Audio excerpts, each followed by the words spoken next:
Hi, I'm Robert Hensley, Emmy-nominated makeup artist and award-winning content creator. You're watching Face Value. This is the show where I get a chance to interview my friends, performers, makeup artists, to talk about beauty, their idea of beauty, our industry, and how our industry may have affected their relationship with beauty. Today's guest is award-winning actor and drag performer Christopher Graham, also known as Poppy Fields. Christopher is one half of the comedy singing duo Mac and Poppy. He has co-starred, co-written, and co-produced 5 original cabaret shows around Los Angeles, as well as having a 30-year career that spans Broadway, off-Broadway, and national tours. Christopher, of course, is a triple threat actor, singer, dancer, and he won the 2018 Best Performance by an Actor in a Comedy Award from the Academy of Web Television for the series WHATTA LARK, which is where we met. Christopher and I also had a chance to work together again in 2020 for the revival of Women Behind Bars by Tom Ian. It's my pleasure to welcome Christopher Graham. Christopher, thank you so much for joining me today on Face Value. So good to see you. Thank you for having me. Thank you.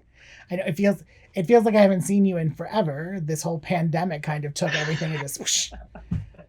You haven't. I've been sequestered away on the hill up here.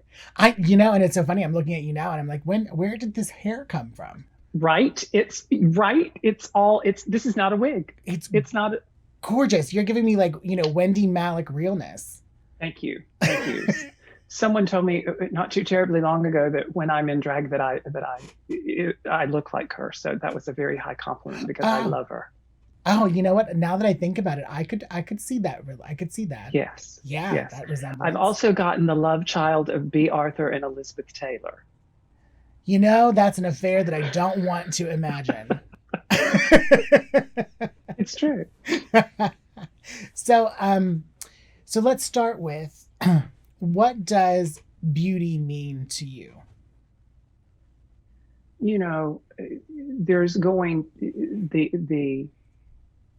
the correct response is that beauty means everything that comes from the inside.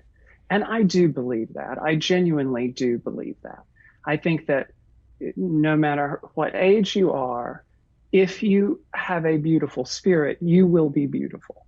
Now, we also live in a world where beauty is face value, right? Beauty is what we see. And we live in a world that's very media centric. And I think it's disingenuous to say that beauty doesn't mean trying to appear as good as you can within the parameters that society places around you. But ultimately, I do believe that beauty is your heart and your spirit. I agree with that. Although, as you mentioned, the society that we live in, and we have chosen to live specifically in Hollywood. Yes. So yes. So our society and our industry is one that quite frankly it's one of the only industries around that when you sign in you know that you're going to be judged on appearance first and talent second, and that's just kind of what we face. And more so, I think, than any other place, honestly, in the world. I've lived in New York City. I've been in the world of stage for a long time. Yes, there's a lot of high standard placed on appearance there, but nothing like Hollywood. I would even venture to say that Europe and the cinema, even the cinema in like London and in Europe, it's not the same as in Hollywood. We are in the, platinum standard of appearance-based locations as far as performing arts go. And it's hard. It's very difficult. And it filters down. It's not only in the performing arts world, it filters down into everyday life. It filters down into the gay community, a tremendous amount. Of course, it filters into the drag community, as I'm sure we'll talk about later, but it's not an easy town for mediocre. It's not. It's funny, we joke about, when you go to a restaurant or to Starbucks and there's, some, heartthrob these gorgeous people that just kind of come out of the Midwest hoping to make it big, and they're working their 9 to 5s. Mm-hmm. And I don't know that you necessarily see people who look like that working menial jobs anywhere else. I will never forget the first week that I moved to Los Angeles. And I moved to LA originally in the early 90s. I'm dating myself, early 90s. And then I left when I went on tour and what have you. But the very first time I lived here, the very first time I was here, I remember calling home and saying, y'all, everybody looks like a model. And they did. And they do.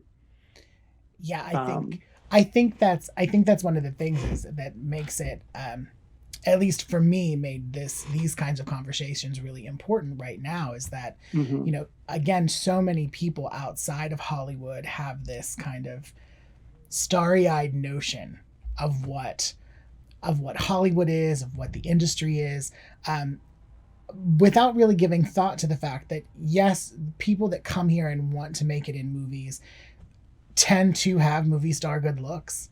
Yeah. But that also, when you're on set, when you're working, there is usually a team of people, from dressers and costume designers to makeup people and hair people and wig people, and who just, their job is to follow you around and make sure that you don't have a speck of shine on your nose. Absolutely. It's all smoke and mirrors to a degree. And, that's part of the magic, and good for it, because that gives people that gives people for whom that is their artistic outlet, whether it's being a fantastic makeup artist, such as you are, or a hair artist or costumer, that gives them the ability to shine. But if everybody thinks that, Adele looks like she did in her Griffith Park concert a few weeks ago when she rolls out of bed and goes to the grocery store, you're wrong. It's all a very well orchestrated system of pulleys and what have you. Pulleys, string, tape, lots of tape. Yeah, anything. Not Lacquer. And let me take that back before anyone thinks that I said that Adele wears tape. I don't know that she tapes anything, and she probably doesn't, but there are people in town who do. And sure. There's nothing wrong with that. That's right. Not at all. I'm not going to move my head too fast or my face might snap forward. No, I'm just kidding. I don't. I was going to say hardly. Yeah. No, listen, I use Adele because she's stunningly good looking. And really her makeup was absolutely, did you see her? I did. In that concert. Oh I did. She just looked ravishing. She does. If I had one criticism of that, would just be that I feel like, there was a certain amount of roundness to her face before that required, or she felt needed, the extra contour. And now that she's kind of slimmed down, I don't necessarily think that, the brown under the cheek kind of works as well anymore. But that's just my own personal taste, shall we say. Well, sure. Right. And that's another thing. That's another way in which I think drag culture has kind of filtered its way into the mainstream, is that you see high school girls now contouring their face. Oh yeah. I think we had talked about this in another interview where we call it the K word, that with the success of the K family and these girls who literally are beat for the gods just to lay on the sofa, and then all of these other young women and young men started thinking that in order to be seen, that you had to be that made up all the time, right? Yeah. And I'm not saying that it was wrong. I mean, throughout, as you are very well aware, like especially with Hollywood and fashion magazines and things, like trends change all the time. And so we've gone through these periods of, bright, bold colors to, overly contoured, the whole, the Kevin O'Quan era, which I loved, right? Oh, me too. That was me coming up through the ranks. I love that. But at the same time, I don't necessarily think that we need to reshape the face as much in daily life as we've been led to believe on social media and on television. there is a time and place for everything, and the way I do my makeup when I'm going to be whether I'm doing my makeup for a stage show as Poppy or a stage show as me, when I'm doing my makeup for an auditorium, it's different than a cabaret.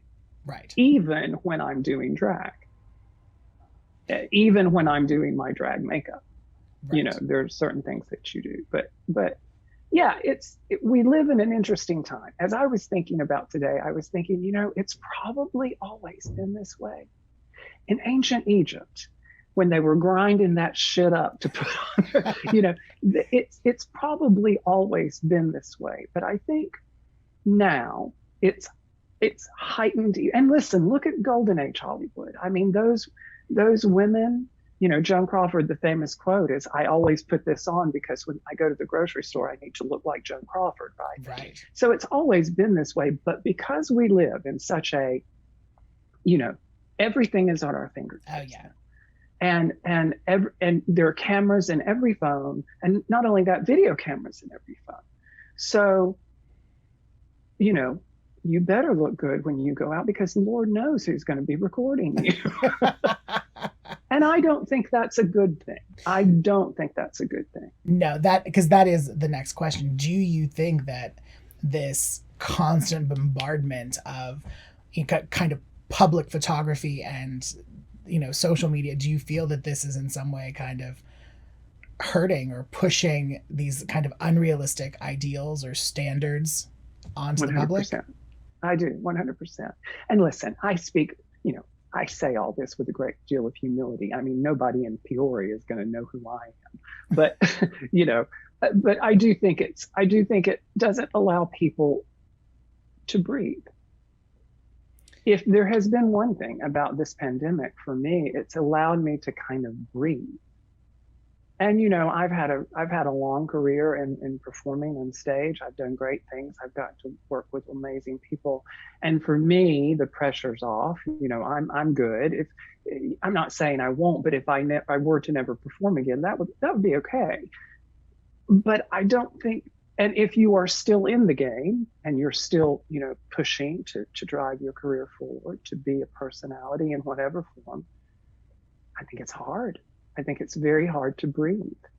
You feel constant, you have to do your Instagram account. You have to do your Facebook account. You have to, because that's the way you reach your fans or your audience. You have to, if you're seen, you have to be a certain way in public. And it's very hard. It never gives you a chance to breathe. And we see what happens when people don't breathe. They implode. Right. They turn purple and swell up and just or pop. Shave their head in a right. salon, right. and then throw their entire life into 20 years of mayhem. Right. Although I have to say, when that happened, I thought that had to have been the most freeing feeling. Real. Right? Real moment. Yep. Yeah, I remembered thinking, I hope she's okay, but that has to be so liberating. I looking back on it, I kind of applaud her. I'm like, good for you. You just did what you wanted to do in that moment and gave the middle finger to everybody. Yeah. I think unfortunately she was surrounded by people who were ready to take whatever power she was claiming away from her. Absolutely. But yeah, I'm glad she's got it back now. Yes, there we go. Yes, gosh, we're being very topical, aren't we? I know, it's just kind of touching a little bit on everything, and that's totally fine. Good. So now, to be a little more topical, right? So now you have been a lot of people know you as Poppy Fields, your drag persona, who is just kind of, I would say, the epitome of the mid-century Southern belle. Yes. And yes. who I adore. Thank you. And so now, as a drag performer, these kind of beauty ideals don't just kind of, yes, as an actor, as a performer in Hollywood or on Broadway, yes, you have those. But now as a drag performer, drag performers are being held to these kind of standards that are being elevated by kind of the drag race community. Yeah. Right? The television queens. Yes. How has that kind of affected your look or your relationship with beauty as Poppy? Well, it's difficult, and you know, the whole RuPaul's Drag Race phenomenon is the perfect example of a double-edged sword, because on one aspect, it has given incredible visibility to an art form that didn't really have it before, except in, you know, fleeting situations of parody or satire. It has given a platform for greater visibility to the LGBT community, to the trans community. It's brought artistry to the fore in amazing ways. So you can't say that there haven't been incredible positive things to come out of it. There have been a few negative things to come out because of it. Incredibly, you know, we see bullying going on crazy levels online. Yes. with the fandom, you know, just being horrible. Yes. And one of the ways in which they do that has to do, I think, with ageism in the drag community. I really do, because I agree. You know, some of my favorite performers on that show were in their mid 30s and they were considered old.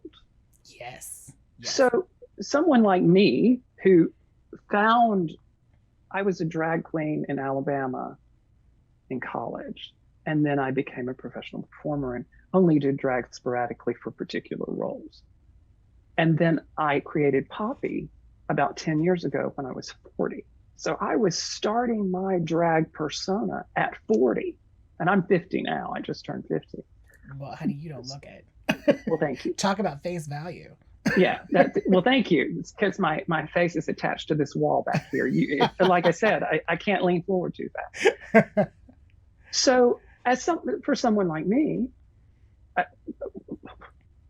what a standard that is. Now, mind you, I'm not going to be going down to, you know, Mickey's to do a show. That's not the kind of thing that I do specifically. But I think what it does is it purports that the only way that you are a viable drag performer nowadays is if you are of a certain age and have a certain look. And that's just not the case. It never has been the case. There's room for everybody.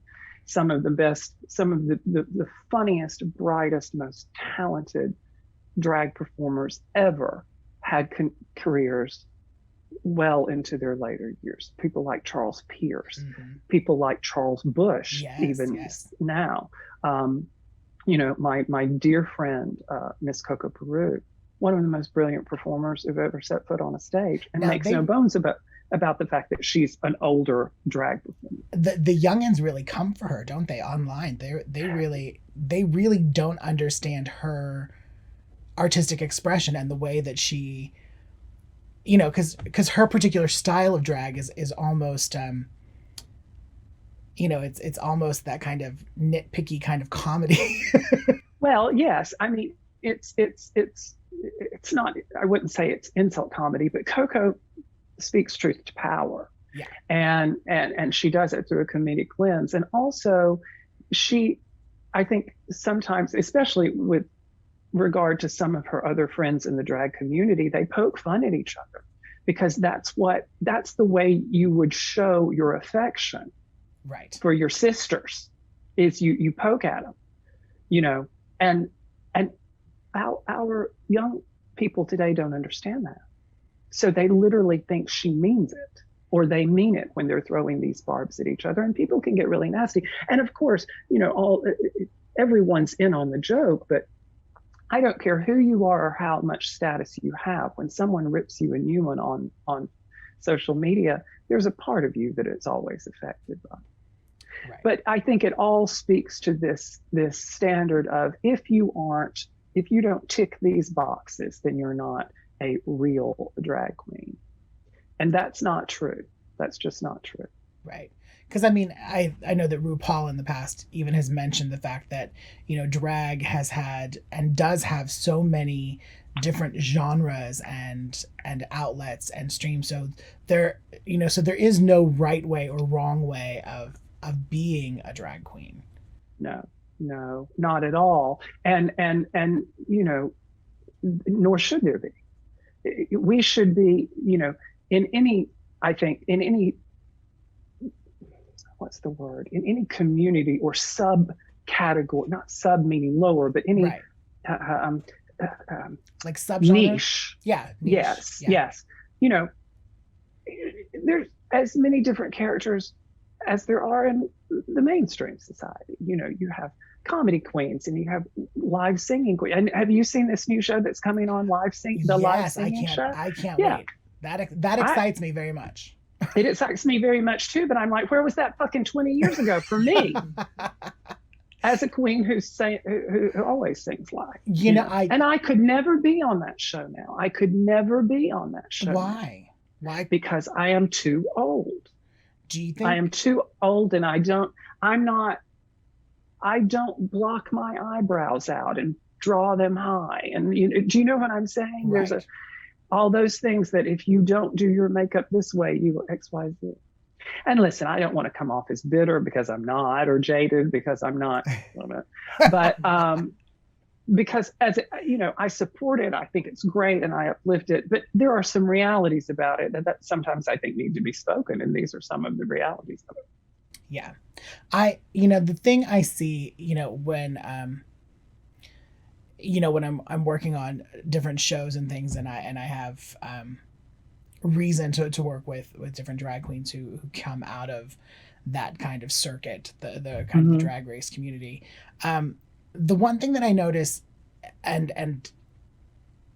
I'm 100% for, if you feel that you need, a little injection here or a little nip there, and it's something that you need to feel confident about yourself, by all means.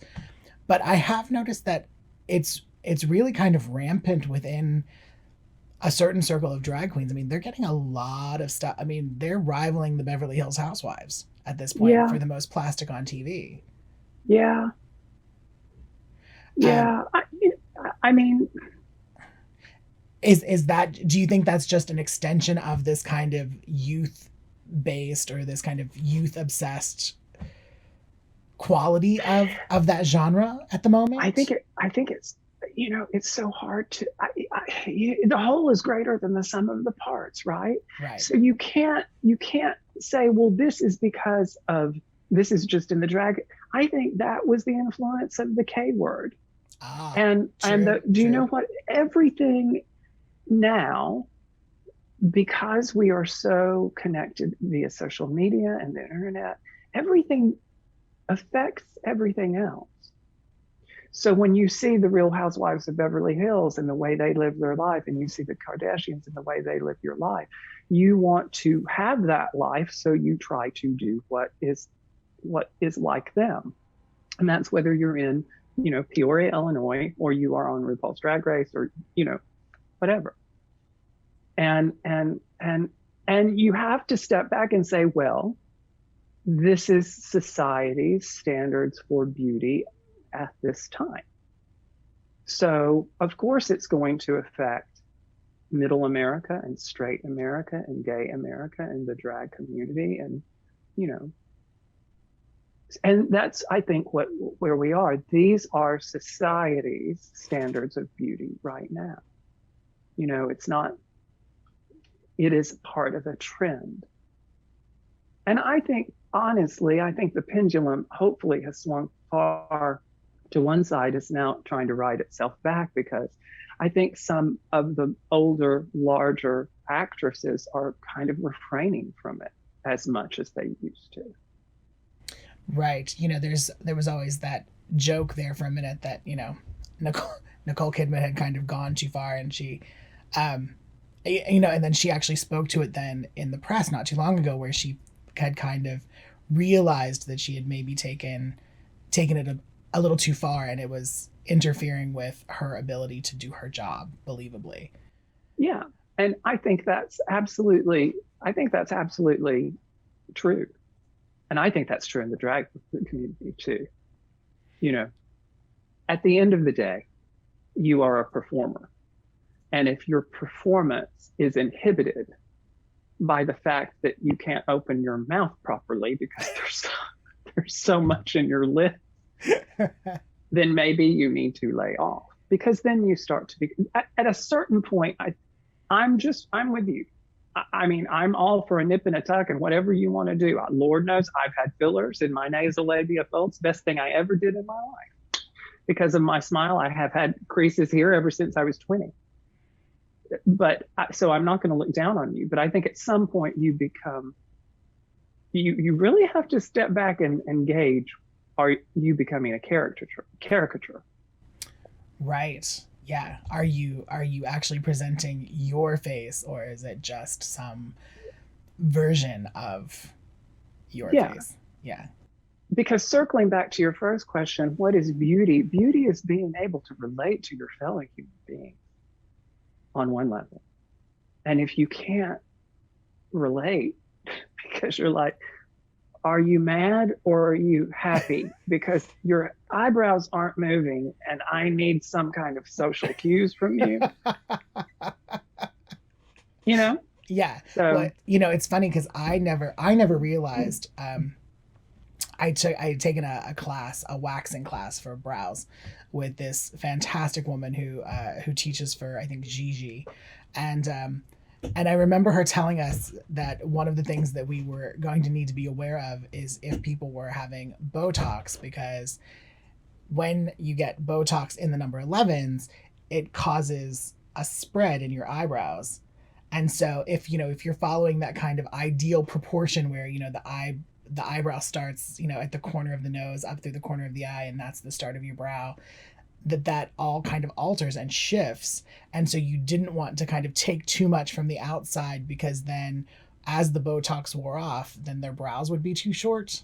Oh, and so fascinating. there was just all this stuff that, like, you when you go into this industry and doing makeup, or if you're working in aesthetics, you don't really think about, needing to know all of this other stuff that might be happening to their face. But that you definitely pick up rather quickly that you need to know it. Yeah. and be aware. Yeah. I never knew that. That's fascinating. I've never had Botox yet, but listen, yeah. Listen, I'm with you. I'm never going to say never. Yeah. I mean, I don't feel the need for it now. But if I, like I said, the minute it looks like it's about to fall off, I'm heading into the doctor's office to have it put back on. Yeah. There's another thing about being a drag performer where I think aging comes into the factor, and you'll understand this completely. And that is, as you age, the texture of your skin changes on your face, and the structure of your face changes. And sometimes the degree of heavy makeup that you do have to apply when you are doing drag, and the heavy makeup that some people apply now on a daily basis who aren't drag performers, as we were talking about, the skin can't hold it as well or with the same kind of integrity. The powder on wrinkles, cakes, it just, right. It's not the face you had when you were 25.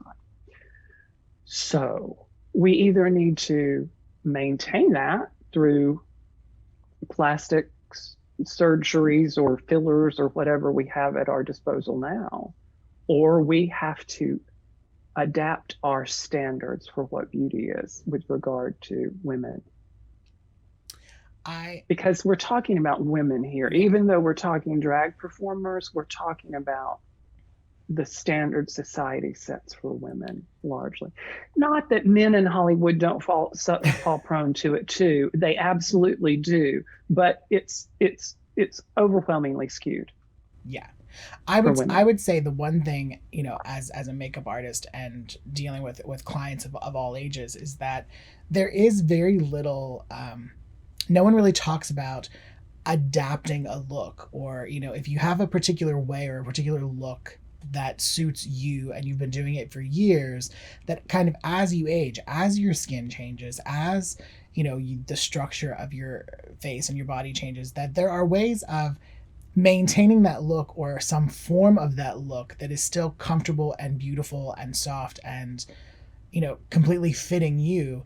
But it comes down to knowing how to adapt to with product and with product usage.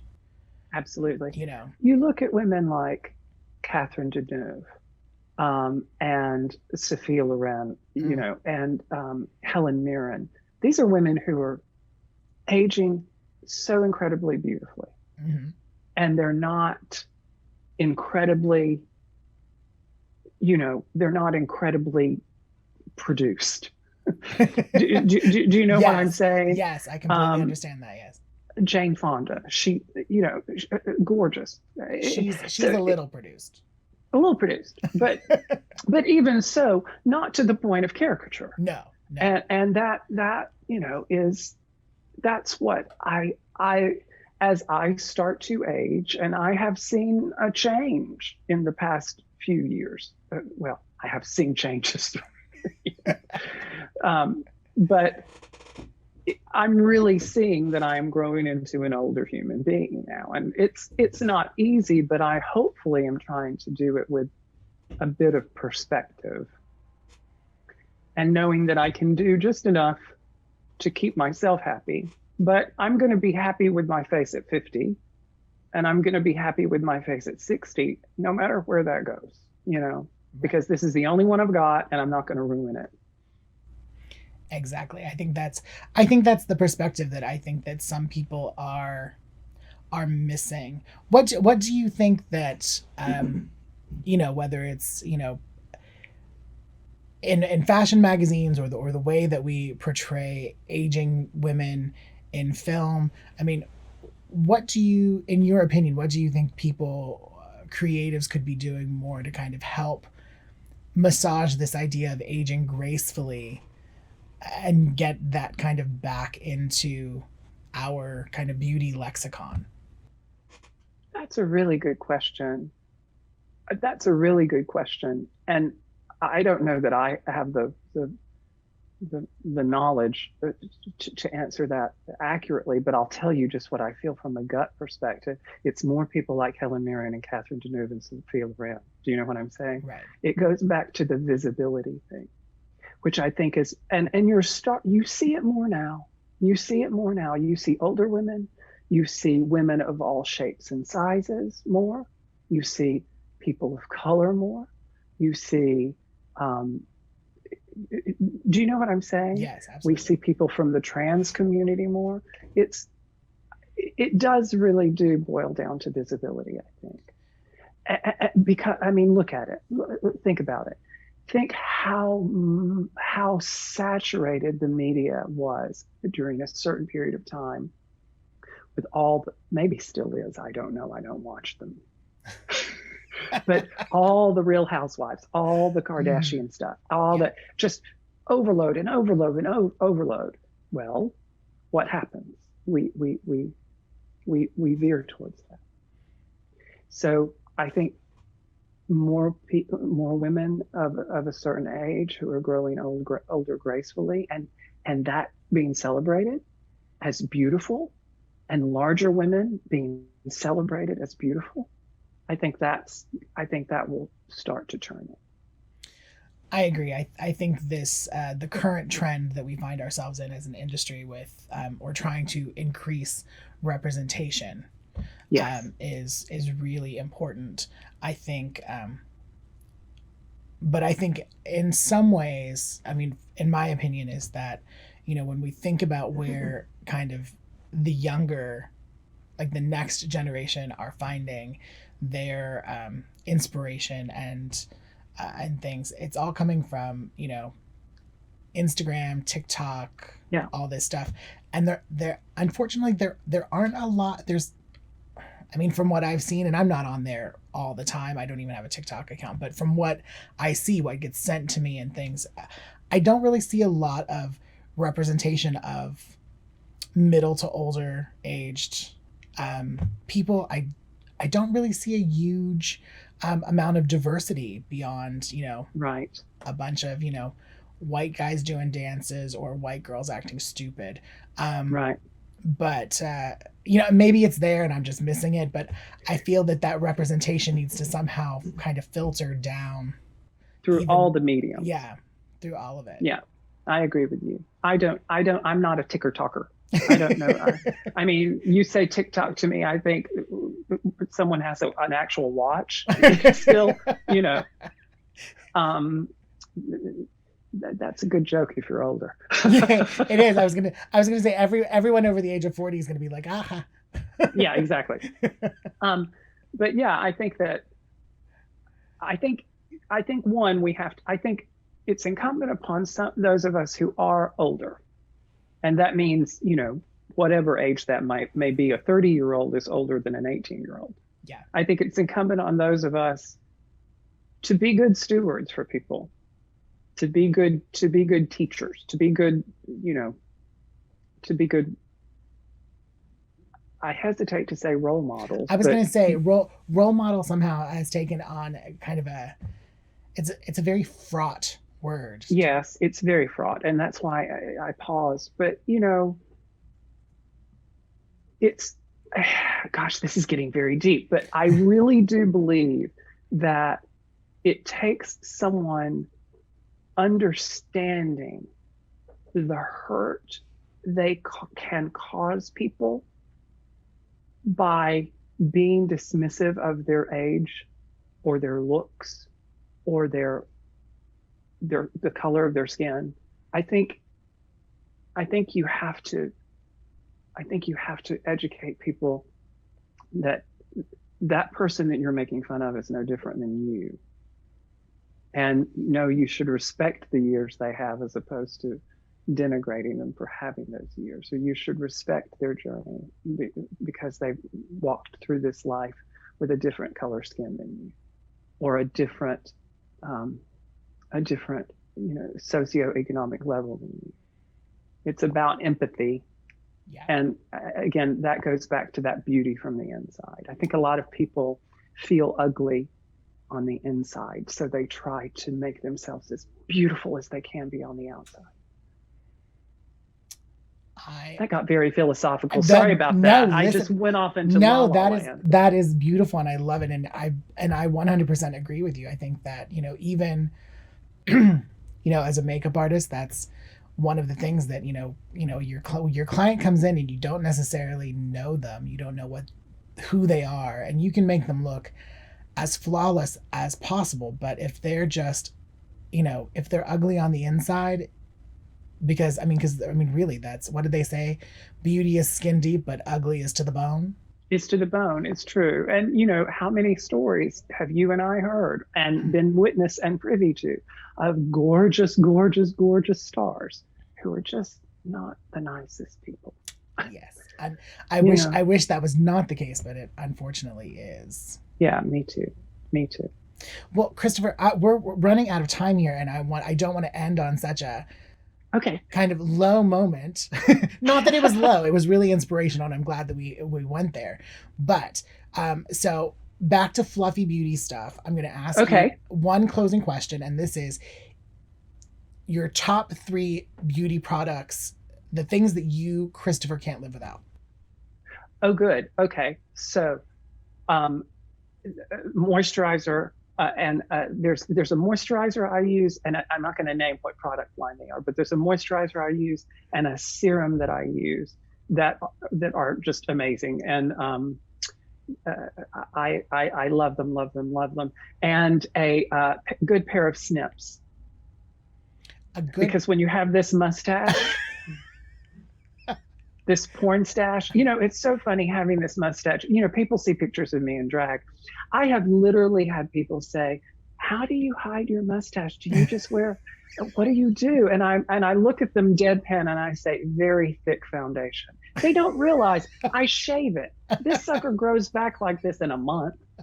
You know, it's from my father. I don't grow hair anywhere else except above the neck. But, you know, seriously, it's like twink, twink, twink. Burt Reynolds. But you know what, be thankful, because it's completely the opposite for a lot of people. It's true. But yeah, no, the moisturizer, this particular serum that goes on before it, which really is amazing, and my clippers for eyebrows, for my mustache, for I think that's a fair assessment. Yeah. And what Yeah. are your thoughts on SPF? I have to ask because you're a porcelain skinned beauty. Well, it's funny because there's, lately the science has been up and down about sunblock. Mm-hmm. I don't know if you're aware of this, I am. um, but I personally, being of Scots-Irish descent, would never leave my house without it on my face. And when I tan, and I do tan, I go into it gradually. I always have some sort of SPF on my body. Makes sense. Good to know. I was going to say, you got that gorgeous pull. I know you're laying out there. Yeah, but not as much as you would think, because I get chilly. I know it's crazy to think you get chilly. Why is it chilly? Well, yeah, I'm deacclimated now. Grew up in Alabama. I could be out in 99-degree weather, but here, I get cold at 70 now. It's crazy. Right. Well, you also have that beautiful kind of breeze that sweeps up through the canyon and stuff too. So Yeah, we're in a little microclimate up here. People don't realize how much cooler it is up here. Love it. Well, Christopher, thank you so much for joining me today on Face Value. Thank you, Robert. This has been such an interesting discussion, and I'm so thrilled that you're doing this. I think it's really great. These conversations need to be had. Good. Thank you so much, and we will talk soon. Okay. Thank you for joining us for another episode of Face Value. I'm your host, Robert Hensley, signing off. Until next time.